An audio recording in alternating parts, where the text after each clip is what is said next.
Before we get curious, we are so excited to tell you about Fairy Tales Hair Care. My little brother Noah and I go to camp. There are so many things my parents do to get us ready to have fun in the sun. We get Olivia and Noah ready for camp by packing all the essentials, like a bathing suit and a water bottle. We also couldn't imagine sending them off to camp without some of our favorite Fairy Tales Hair Care products. Lots of kids get lice at camp, and that's not a good time at all. Definitely not. After we style your hair in the morning, we protect you from lice by using Fairy Tales Rosemary Repel Hairspray. After using the hairspray, my hair looks great and I don't have to worry about lice. There are other critters at camp like flies, gnats, and mosquitoes that can also ruin a fun day. That's why I use Fairy Tales Bug Bandit. It keeps all of those annoying pests away from me. Not only that, but it's safe because it doesn't contain DEET or any other toxins. And I finish every camp day off with the amazing Fairy Tales Sun and Swim shampoo and conditioner. Their shampoo and conditioner help get rid of chlorine green and sea salt, and they also keep your hair nice and smooth.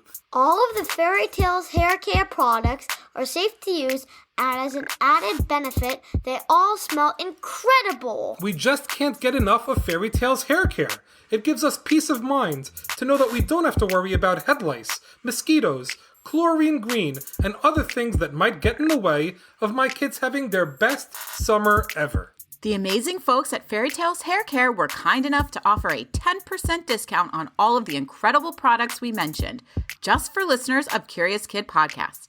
All you have to do is visit their website by clicking on the link in the episode notes and by entering coupon code CKP10. It's time to get curious.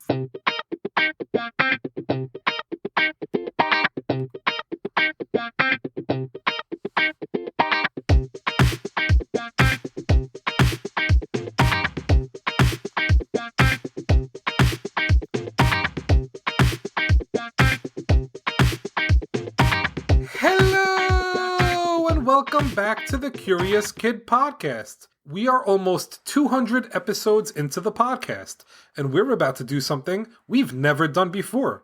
We are going to get curious for a listener that sent us a suggestion over 3 years ago on July 13th, 2019. Triple mailbag! Triple mailbag! Hi Olivia, this is Skylar. We know each other from camp. I am 6. I love your podcast so much. I would like to know more about chickens and their feathers. Can the question of the week be how they lay eggs? Thanks, Sky. Hi there, this is Olivia and Kayleigh and their mommy Ashley. We wanted to write and say we love your podcast. We listen to it while we are in the car, and it is so fun to learn about different things. We especially loved your episodes about dogs and cats, and we're wondering about chickens, and also the moon. Keep up the good work. Much love from Scappoose, Oregon. Hi Olivia and Jacob, we really enjoy your podcast. We hear it every time we're on the road, traveling to somewhere in Ontario, Canada. We are curious about chickens, and I heard chickens can survive without their heads. If they can, how long can they survive without it? By the way, my sister wants to learn more about dolphins. Keep up the good work. From Sofia and Emiliano of Toronto, Canada. Wow, those were 3 amazing emails. Skylar, thank you so much for being patient and waiting 3 years for us to get curious for you. Also, we want to let our listeners know that we got curious about the moon and about dolphins way back in episodes 13 and 27 when I was only 5 years old. So check out those episodes if you are curious about those topics, like our amazing listeners that sent us emails. We are getting curious about chickens this week for Skylar, Olivia, Kayleigh, Sofia, and Emiliano. Not only were those emails fantastic, but our listeners also gave us great questions we are going to answer. Skylar wanted to know how chickens lay eggs.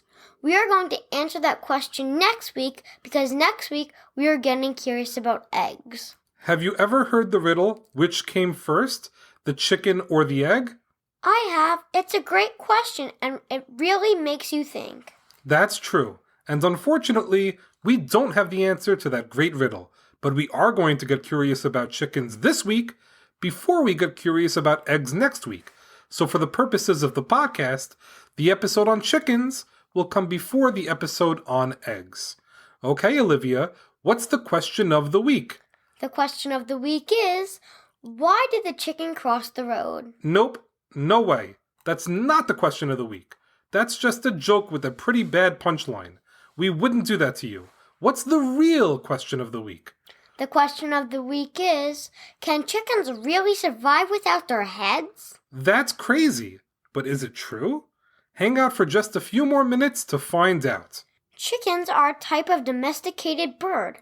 That just means they are able to live peacefully with humans.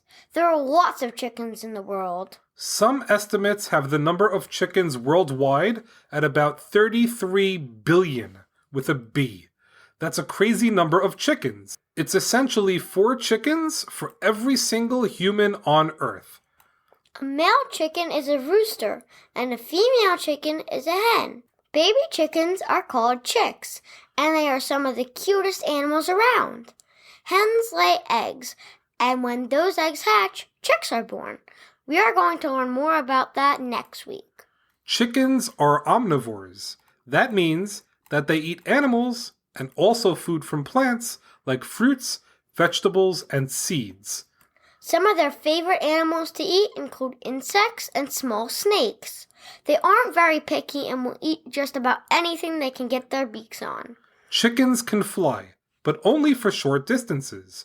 For example, they might fly just to get over a fence. Chickens often prefer to walk or run, and only fly to escape danger. Chickens are super fast runners and can run up to 9 miles per hour. They are also capable of turning directions very suddenly, making them very good at escaping predators. Chickens are very social birds, and a group of chickens will create a pecking order. This is really interesting stuff. In a flock of chickens, some chickens will be dominant and bossy, while other chickens will be more submissive and accepting of the bossiness of the other chickens. The name of the hierarchy that chickens create is called a pecking order. I'm not sure if you've ever heard the term pecking order before, but it came from chickens originally. Stronger chickens bully weaker chickens and will even peck at them.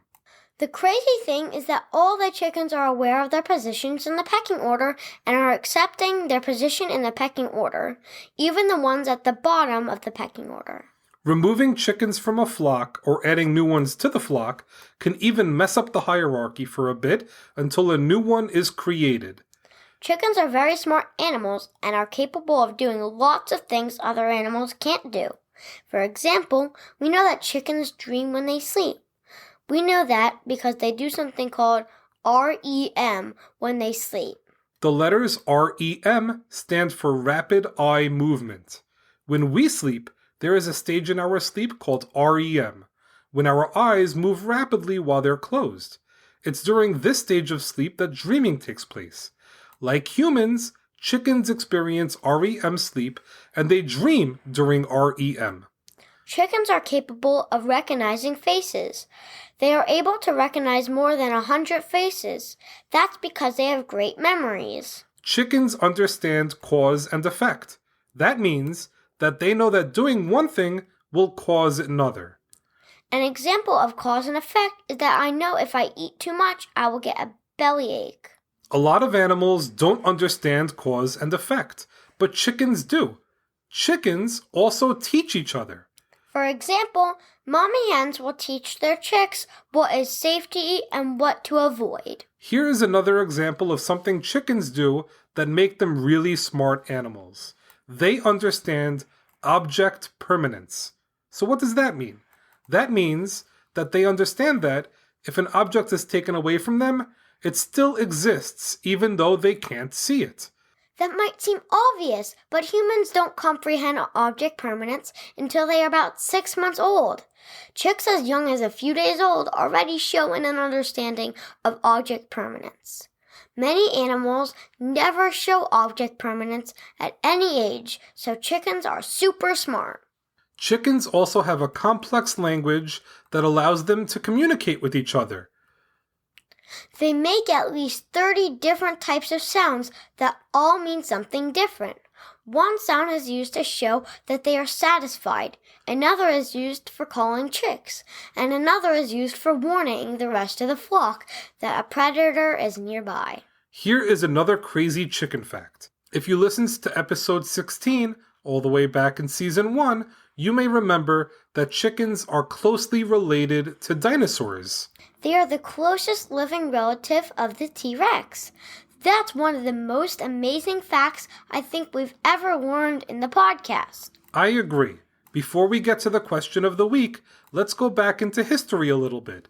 Not quite back as far as the dinosaurs. Let's go back to when I was a curious kid myself. When I was a kid, there was a disease that kids commonly got called chickenpox. It's possible that some of our young listeners have never even heard of chickenpox because very few people get it these days. When I was your age, Olivia, about 4 million people, most of them kids, got chickenpox every year. I had it, and so did my 2 older brothers. Then, the chickenpox vaccine came out in 1995, and ever since then, only a few thousand people get chickenpox every year. Well, what do chickens have to do with chickenpox? Absolutely nothing. Chickenpox didn't come from chickens. In fact, chickens can't even get chickenpox. There are a few theories as to why it's called chickenpox. One theory is that it was a lot weaker than smallpox. Have you ever heard someone call someone else chicken because they were afraid to do something or too weak to do something? Because chickens are seen as weak for some reason, the fact that the new pox disease was much weaker than smallpox was probably reason enough to earn the name chickenpox. Another theory is that the rash caused by chickenpox looks like chickpeas, or it looks like the infected person has been pecked by a chicken. That could be, because chickenpox causes a pretty nasty rash that is super itchy. Well, whatever the reason it's called chickenpox, chickens have nothing to do with it at all. Okay, Olivia, let's answer the question of the week. Can chickens really survive without their heads? The answer is that they can live without their heads, and even run without their heads, but they usually only live for a few minutes without their heads attached. That is crazy. There is even a case of a chicken that lived for 18 months without a head. But usually, headless chickens only survive for a few minutes. Well, that's a wrap for this week's episode. We will be buck next week to learn all about eggs. Thanks so much for listening to this week's podcast, number 198, on chickens. Great job, Olivia, and great job, Skylar, Olivia, Kayleigh, Sofia, and Emiliano for the poultry, but certainly not paltry, episode topic suggestion. Curious Kid Podcast listeners, only 2 weeks left until episode 200. As we did in episode 100, Olivia herself is going to pick our episode topic for episode 200, so stay tuned. Before we say goodbye, we have a few very special people to thank.